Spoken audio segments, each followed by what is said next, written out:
जय श्री कृष्णा। राधे राधे। नमस्कार दोस्तों, स्वागत है आप सभी का हमारे YouTube चैनल पर। अरे भक्तजनों, आज आप सभी सुनेंगे धनतेरस की कथा। कार्तिक लगते ही तेरस को धनतेरस कहते हैं। धनतेरस के दिन एक मिट्टी का दीपक बना ले। बाद में रात को पीने के बाद सिर्फ औरतें दीपक का पूजन करें और दीपक में तेल डालकर उसमें 4 बत्ती एक कौड़ी में छेद कर दीपक जला ले। जल का छींटा दे, रोली चावल 4 सुहाली थोड़ा गुड़ फूल दक्षिणा धूप रख ले। 4 फेरी देकर बाद में दीपक उठाकर अपने घर के आगे रख दे। सुबह दीपक में से कौड़ी निकाल कर रख ले। यदि धनतेरस के दिन आपके घर में पुराना बर्तन हो तो उसको देकर नया बर्तन ले आए। हो सके तो चांदी का बर्तन भी मंगवाना चाहिए। सुनिए धनतेरस की कथा। एक दिन भगवान विष्णु मृत्युलोक में विचरण करने के लिए लक्ष्मी सहित भूमंडल पर आए। कुछ देर बाद लक्ष्मी से बोले, मैं दक्षिण दिशा की ओर जा रहा हूँ, तुम उधर मत आना। इतना कहकर भगवान ने जैसे ही अपना रास्ता पकड़ी वैसे ही लक्ष्मी पीछे पीछे चल पड़ी। कुछ ही दूर पर सरसों का खेत दिखाई दिया। उसके बाद ऊख तोड़कर चूसने लगी। भगवान लौट आए और यह देखकर लक्ष्मी पर क्रोधित होकर श्राप दिया कि जिस किसान का यह खेत है 12 वर्ष तक उसकी सेवा करो। ऐसा कहकर भगवान क्षीर सागर चले गए और लक्ष्मी ने किसान के यहाँ जाकर उसे धन धान्य से पूर्ण कर दिया। तत्पश्चात 12 वर्ष बाद लक्ष्मी जी जाने के लिए तैयार हुई, किंतु किसान ने रोक लिया। भगवान जब किसान के यहाँ लक्ष्मी को बुलाने आए तो किसान ने लक्ष्मी को नहीं जाने दिया। तब भगवान बोले, तुम परिवार सहित गंगा जाकर स्नान करो और इन कौड़ियों को भी जल में छोड़ देना। जब तक तुम नहीं लौटोगे तब तक मैं नहीं जाऊंगा। किसान ने ऐसा ही किया। जैसे ही उसने गंगा में कौड़ियाँ डाली वैसे ही गंगा में से 4 चतुर्भुज निकले और कौड़ियाँ लेकर चलने को उद्धत हुए। जब किसान ने ऐसा आश्चर्य देखा तो गंगा जी से पूछा कि यह 4 भुजाएं किसकी थी। गंगा जी ने बताया कि हे किसान, वे चारों हाथ मेरे ही थे। तूने जो कौड़ियाँ मुझे भेंट की है वे किसकी दी हुई है।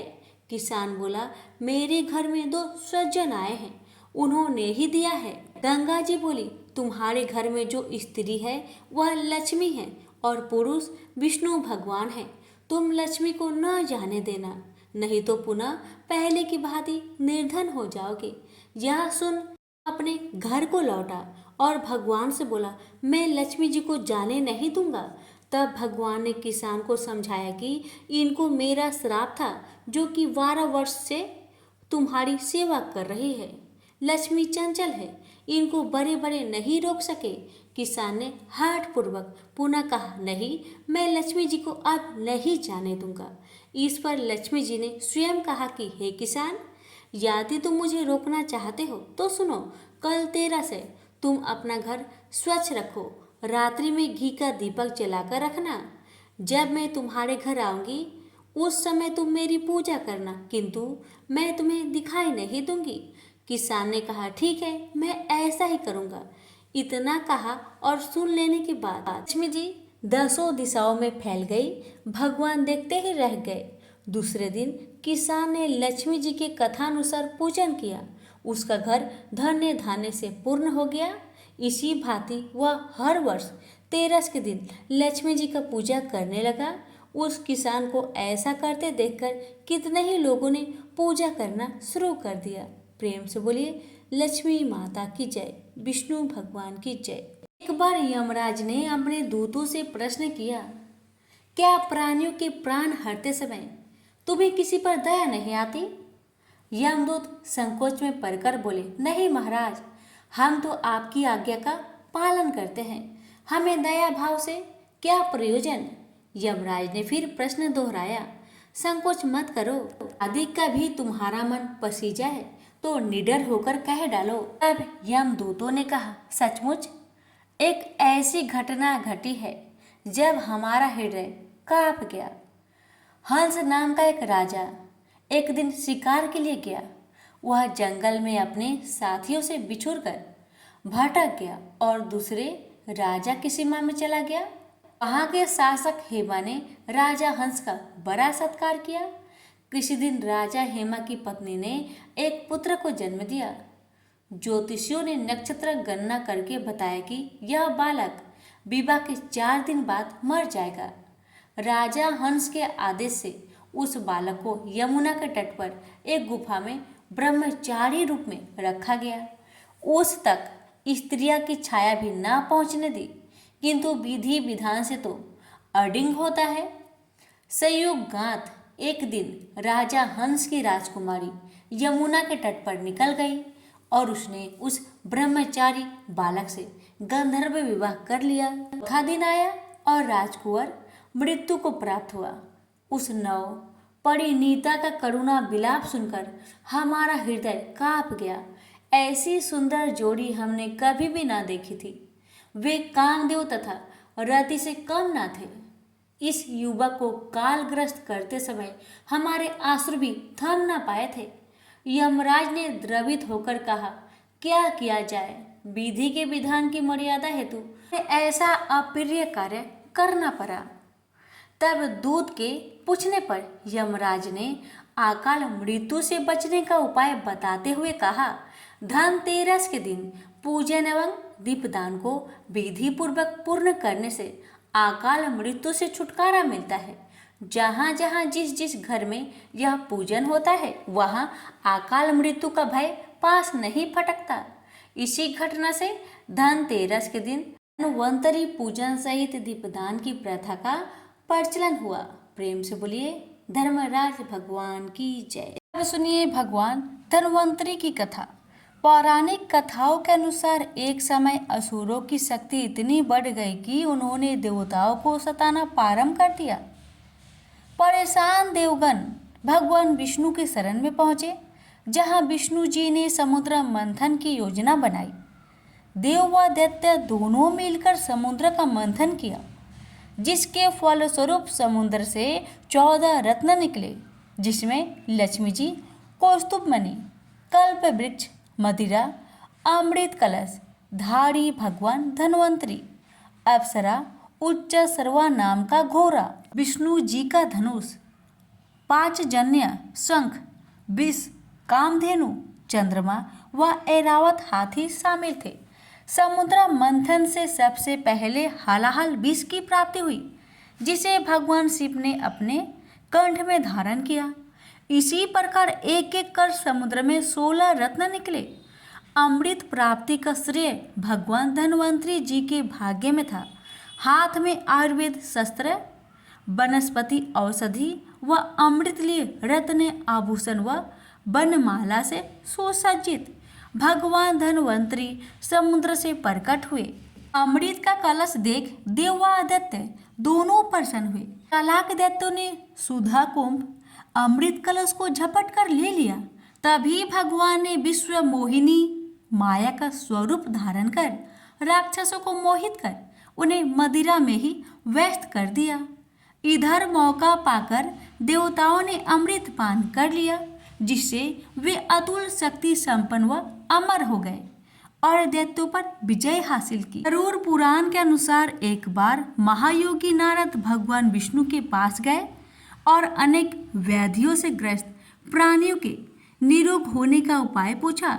तब विष्णु जी ने कहा, मैं इंद्र से आयुर्वेद को प्राप्त कर धन्वंतरी अवतार में सभी लोगों को स्वस्थ बना दूंगा। मैं कार्तिक कृष्ण त्रयोदशी वीरवार हस्त नक्षत्र के दिन बनारस यानी काशी में धन्वंतरी के रूप में अवतार लेकर आयुर्वेद का उद्धार करूंगा। प्रेम से बोलिए लक्ष्मी नारायण की जय, धन्वंतरी भगवान की जय। सूत जी बोले, प्राचीन काल की बात है। एक नगर में 3 मित्र रहते थे। तीनों में घनिष्ठ मित्रता थी। उनमें एक राजकुमार पुत्र, दूसरा ब्राह्मण पुत्र, तीसरा सेठ का पुत्र था। राजकुमार व ब्राह्मण पुत्र का विवाह हो चुका था। सेठ पुत्र के विवाह के बाद गौना नहीं हुआ था। एक दिन तीनों मित्र आपस में अपनी स्त्रियों के बारे में बातें कर रहे थे। ब्राह्मण पुत्र ने नारियों के बारे में प्रशंसा करते हुए कहा कि जिस घर में नारी नहीं होता उस घर में भूतों का डेरा होता है। सेठ के पुत्र यह वचन सुनकर अपनी पत्नी के लाने के लिए तुरंत निश्चय किया। सेठ पुत्र अपने घर गया और अपने माता पिता से अपना निश्चय बताया कि मैं अपनी पत्नी को लाना चाहता हूँ। बेटे की बातें सुन माता पिता कहने लगे, बेटा देखो अभी शुक्र देवता डूबे हुए हैं, इन दिनों बहू बेटियों को उनके घर से विदा कराकर लाना शुभ नहीं होता, अतः शुक्र उदय के बाद तुम अपनी पत्नी को विदा कराकर ले आना। लेकिन सेठ का पुत्र अपनी जिद से टस से मस नहीं हुआ और अपनी ससुराल में जा पहुंचा। सास ससुर के उसके इरादे का पता चलते ही सास और ससुर ने अपने दामाद को बहुत समझाने की कोशिश की, मगर दामाद ने न माना। आता उन्हें विवश होकर अपनी कन्या का विदा करना ही पड़ा। ससुराल से विदा होकर दोनों पति पत्नी बैलगाड़ी में सवार होकर नगर से जैसे ही बाहर निकले कि उनकी बैलगाड़ी का पहिया टूट गया और एक बैल की टांग भी टूट गई। पत्नी को भी काफी चोट आई।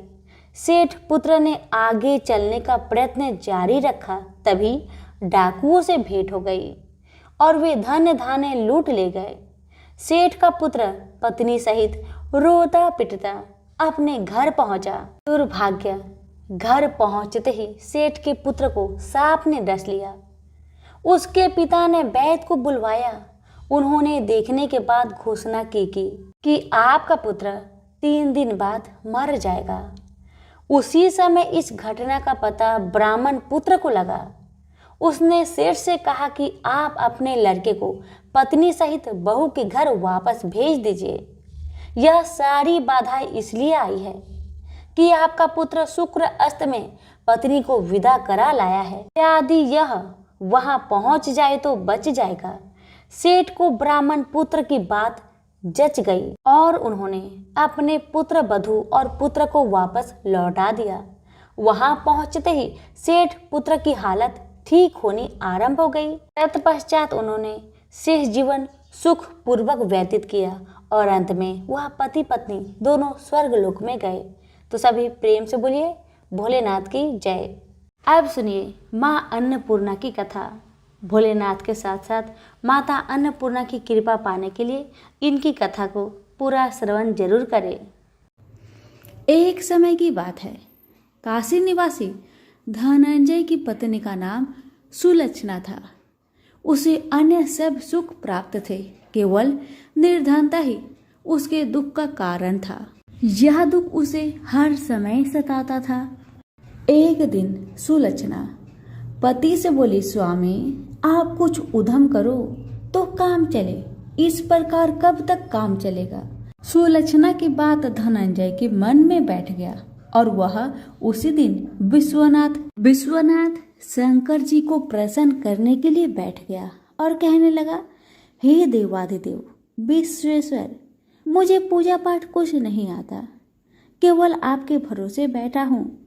इतनी विनती करके वह 2-3 दिन भूखा प्यासा बैठा रहा। यह देखकर भगवान शंकर ने उसके कान में अन्नपूर्णा अन्नपूर्णा अन्नपूर्णा इस प्रकार 3 बार कहा। यह कौन क्या कह गया? इसी सोच में धनंजय पड़ गया कि मंदिर से आते जाते ब्राह्मण को देखकर पूछने लगा, पंडित जी अन्नपूर्णा कौन है? ब्राह्मणों ने कहा, तू अन्न छोड़कर बैठा है, सो तुझे अन्न की ही बात सूझती है, जा घर जाकर अन्न ग्रहण कर। धनंजय घर गया, स्त्री से सारी बात कही। वह बोली, नाथ आप चिंता ना करें, स्वयं शंकर जी ने यह मंत्र आपको दिया है, वे स्वयं ही खुलासा करेंगे, आप फिर जाकर उनकी आराधना करें। धनंजय फिर जैसा का तैसा पूजा में बैठ गया। रात्रि में शंकर जी ने आज्ञा दी, कहा तू पूर्व दिशा में चला जा, वह अन्नपूर्णा का नाम जपता जाता और रास्ते में फल खाता, झरनों का पानी पीता जाता। इसी प्रकार कितने ही दिनों तक चलता गया। वहां उसे चांदी सी चमकती वन की शोभा दिखने में आई। सुंदर सरोवर दिखने में या उसके किनारे कितनी ही अप्सराएं झुंड बनाए बैठी थी और सब मां अन्नपूर्णा इस प्रकार बार बार कहती थी। यह अगहन मास की उजेली रात्रि थी और आज से ही व्रत का ये आरंभ था। जिस शब्द की खोज करके वह निकला था वह उसे वहां सुनने को मिला। धनंजय ने उनके पास जाकर पूछा, हे देवियों, आप यह क्या कर रही हो? उन सब ने कहा, हम सब मां अन्नपूर्णा का व्रत करते हैं। व्रत करने से क्या होता है? यह किसी ने किया भी है। इसे कब किया जाए? कैसा व्रत है और कैसी विधि है? मुझे भी कहो। वे कहने लगी, इस व्रत को सब कोई कर सकता है। 21 दिन तक के लिए 21 गांठ का सूत लेना चाहिए। 21 दिन या दिन ना बने तो एक दिन उपवास करे, या भी ना बने तो केवल कथा सुनकर प्रसाद ले। निराहार रहकर कथा कहे, कथा सुनने वाला कोई ना मिले तो पीपल के पत्तों को रख सुपारी या घृत कुमारी वृक्ष को सामने कर, दीपक को साक्षी कर, सूर्य, गाय, तुलसी या महादेव को बिना कथा सुनाए मुख में दाना न डाले। यदि भूल से कुछ बढ़ जाए तो एक दिवस फिर उपवास करे। व्रत के दिन क्रोध ना करे और झूठ ना बोले। धनंजय बोला, इस व्रत के करने से क्या होगा?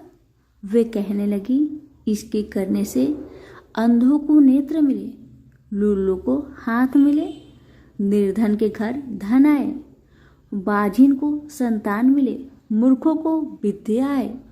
जो जिस कामना से व्रत करे माँ उसकी इच्छा पूरी करती है।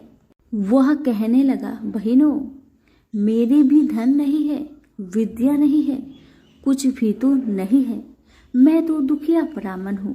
मुझे इस व्रत का सूत दोगी? हाँ भाई, तेरा कल्याण हो, तुझे देगी।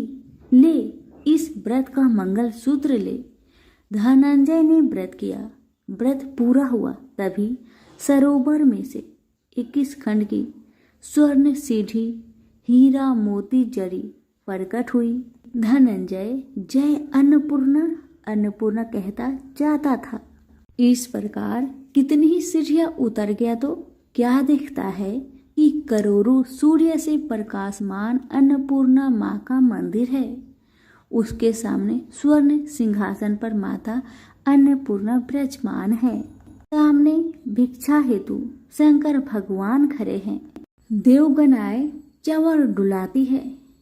कितनी ही हथियार बांधे पहरा देती है। धनंजय दौड़कर जगदम्बा के चरणों में गिर गया। देवी उसकी मन का कलेश जान गई। धनंजय कहने लगा, माता, आप तो अंतर्यामिनी हो, आपको अपनी दशा क्या बताऊं? माता बोली, मेरा व्रत किया है, जा, संसार तेरा सत्कार करेगा। माता ने धनंजय की जिह्वा पर बीज मंत्र लिख दिया।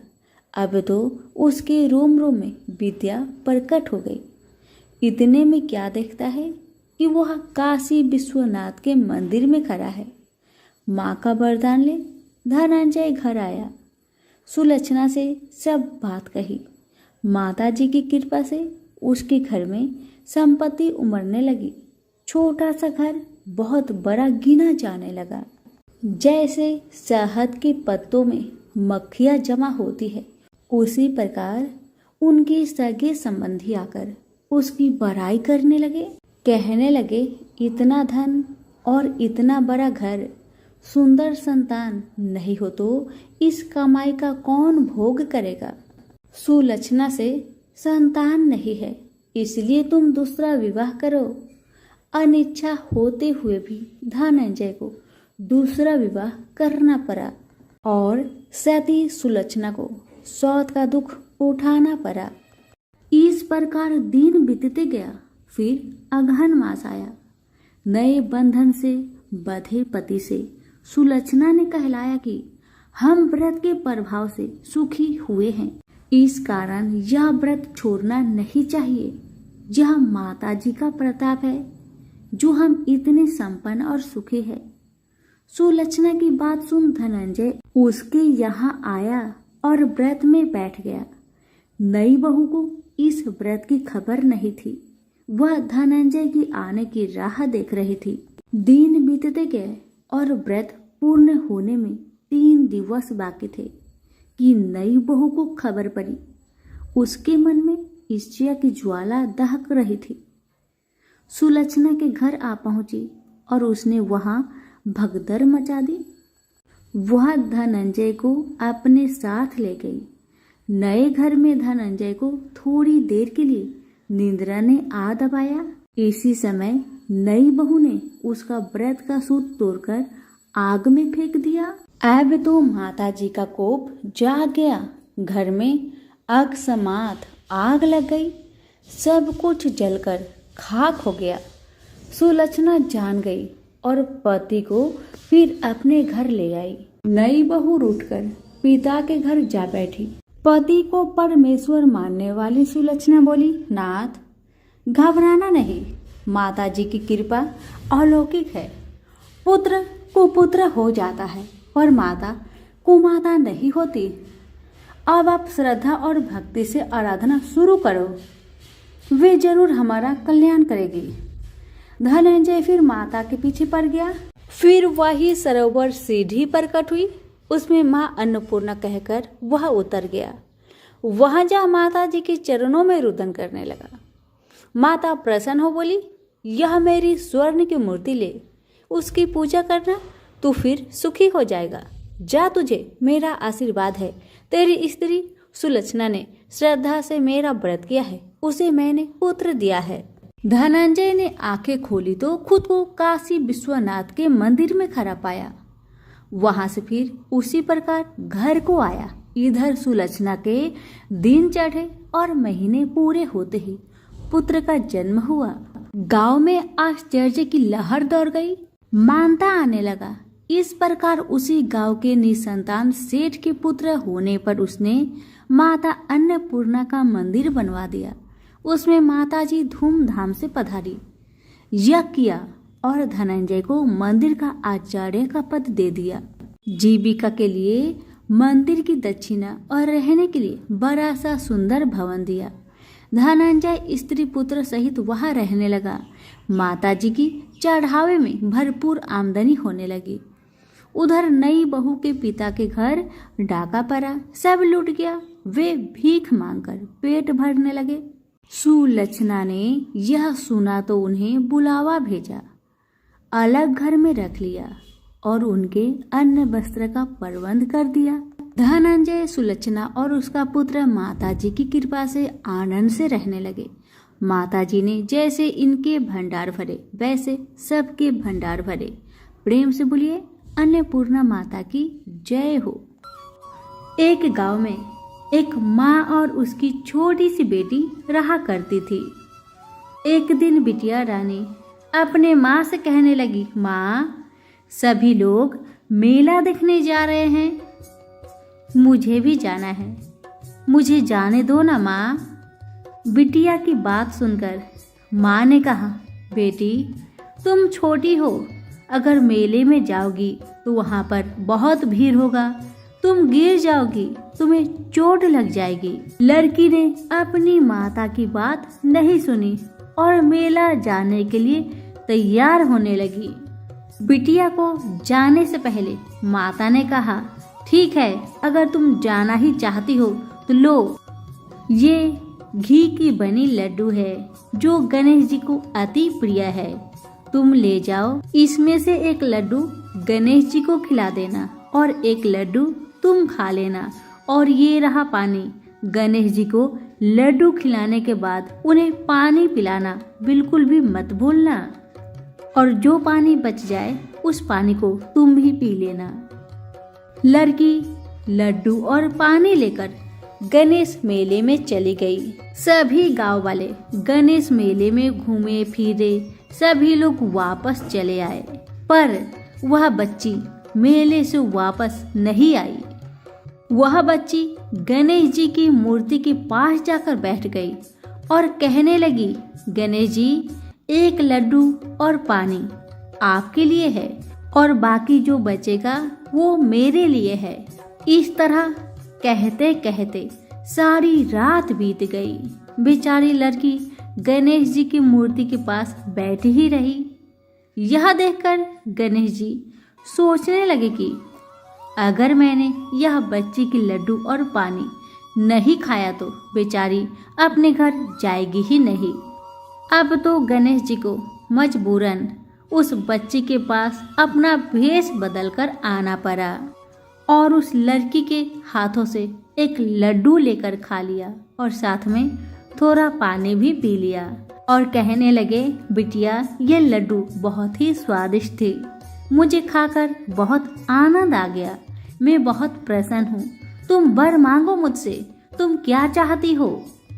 लड़की मन ही मन में सोचने लगी कि मैं क्या मांगू, अन्न मांगू या धन मांगू या अपने लिए अच्छा वर मांगू या खेत मांगू या महल मांगू।